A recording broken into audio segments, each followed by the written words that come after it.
Hi everyone, this is Liu Mengmeng, the co-author of the paper International Intellectual Property Protection under the RCEP Perspective.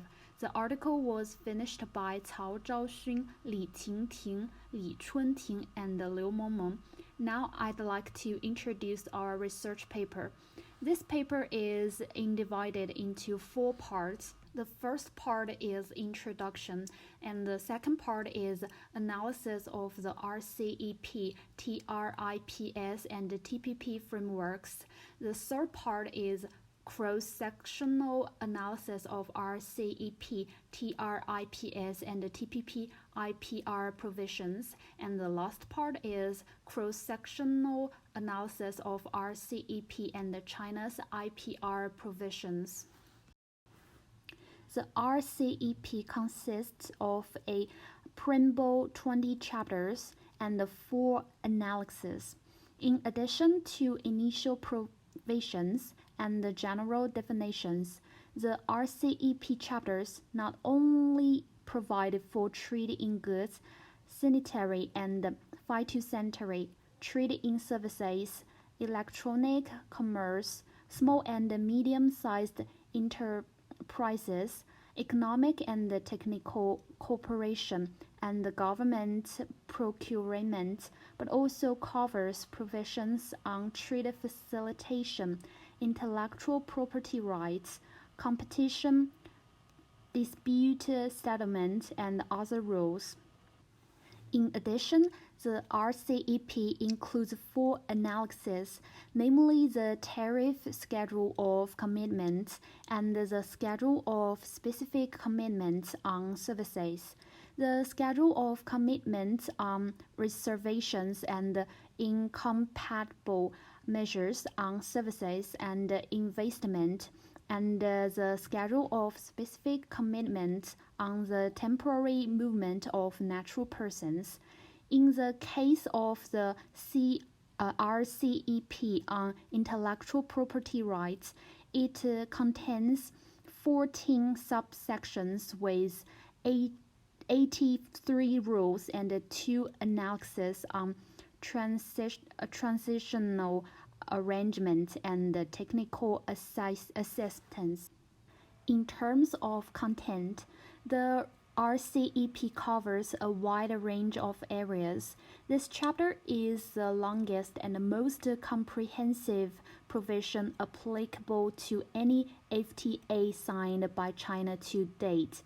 The chapter covers not only traditional IPR protection such as copyright, trademarks, patents, designs, traditional knowledge and folklore, geographical indications, and genetic resources, but also broader areas of cooperation such as anti-unfair competition, IPR cooperation, enforcement, and technical assistance.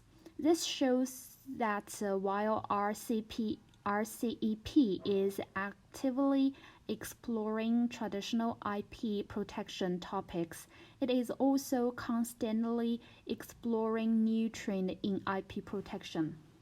In terms of protection, the RCEP is more intense based on the TRIPS agreement. The RCEP strengthens the overall protection of IPRs in the region. In addition, it provides new ideas and strategies for the protection and the development of IPRs in the region by reorganizing the content of copyright rights, unifying the content of basic trademark protection, and strengthening the efficiency of patent examination procedures. The RCEP is more inclusive in terms of the main plan, and it respects the development differences of its member states, thus providing a more balanced IP development strategy to further promote the integration and sustainable development of IP in the region. A transitional period is set out in the IPR chapter of the RCEP. A transition period in the context of RCEP refers to a period of transition before a party fully implements the IPR chapter of RCEP. The transition period provision covers both the transition period for LDC parties and the transition period for specific parties. For example, 7 of the parties, Cambodia, Laos, Malaysia, Myanmar, the Philippines, Thailand, and Vietnam, apply transitional periods of 3, 5, 10, or 15 years differently in relevant areas. In general, the IPR provisions agreed in RCEP, TRIPS, and TPP have a high degree of similarity, and there are few differences in the structure and sequence of the chapters.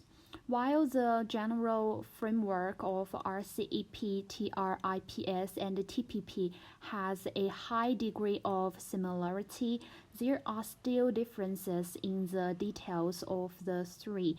Firstly, RCEP does not have a specific section on the protection of undisclosed information and typographies in the substantive content of IPRS, whereas the TRIPS has a specific section on the protection of undisclosed information and typographies in its Part 2, and TPP also has a specific description of undisclosed experimental or other data. Secondly, RCEP and TRIPS both refer to unfair competition provisions or control of restrictive practices, which are not covered by the TPP. Thirdly, RCEP has a separate Section 7 on the protection of intellectual property rights in genetic resources, traditional knowledge, and folklore, which is not mentioned in TRIPS or TPP, and this is a feature that distinguishes RCEP from the other two agreements.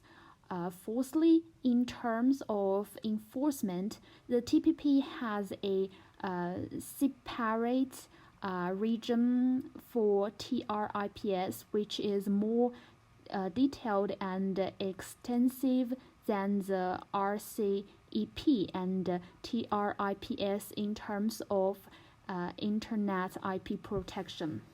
This shows that the RCEP focuses more on IP protection for developing countries, which is also highly consistent with the objectives of the RCEP as set out in its preamble. The preamble states that the purpose of the agreement is to build on the existing economic ties between the parties, to broaden and deepen regional economic integration and promote regional economic cooperation, to deepen the economic partnership between the parties, and to take into account the development gaps between the parties, and to apply the agreement flexibly to consider the increased participation of the parties that are not developed countries in the agreement and the effective implementation of their rights and obligations under the agreement. As most of the members of the agreement are developing countries, the content of the intellectual property chapter of the RCEP is naturally more inclined to protect and assist developing countries, which is also characteristic arising from the fact that most of the RCEP contracting parties are developing countries. In general, the RCEP maintains a high degree of consistency with TRIPS and TPP in most of its provisions, but this does not mean that the RCEP does not have its characteristics in its provisions. It is easy to see in the specific details that the RCEP has developed many new provisions to face the new circumstances resulting from current social, economic, and technological developments.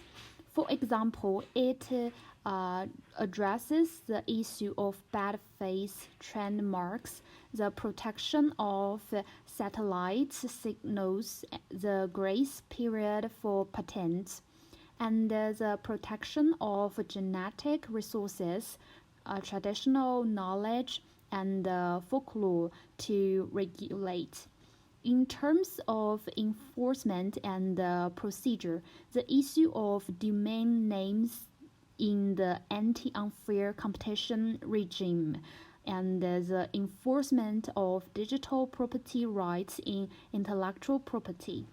As the above shows, also the framework of RCEP is similar to that of TRIPS and TPP. There are more differences in the specific provisions and related regulations. As can be seen from the above listed differences, the new additions to RCEP are in line with current international trends in the development of IP in the region. Period to join in the RCEP agreement, China had already laid out its IP legal system nationally, and during the period when the TRIPS agreement was active worldwide, China acceded to a cumulative total of 14 international treaties on IPRs. The legal system of intellectual property is, by its very nature, a public legal policy that combines the various areas of law that regulate intellectual output. The legal system itself is a means of balancing the rights of the various parties, which, when competing and developing within the framework of the legal system, inevitably result in a conflict of rights. In this case, it is necessary to moderate the rights of the parties so that the subjects within the framework of the legal system can obtain dynamic fairness to achieve maximum economic benefits. The legal system of intellectual property has a high social stickiness, and the rapid development of society will inevitably stimulate the legal system of intellectual property to develop by leaps and bounds. The RCEP IP chapter responds well to this pressure, as it is perfectly suited to the national circumstances of the RCEP sponsors, ASEAN countries, and the other partners of the agreement, achieving a dynamic harmony. In addition, the RCEP is more in line with the economic development mindset of developing countries than the TPP, and is bound to bring more benefits to the members of the agreement.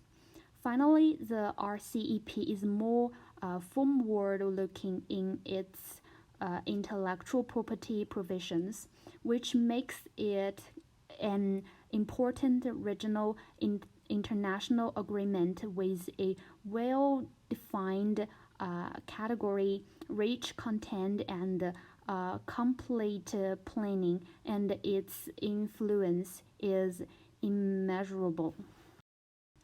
China's legal system relating to intellectual property rights has been continuously improved and has gradually developed a distinctive legal system. However, in China, IPR related legislation has always existed as a special law of civil law, and there is no unified IPR code.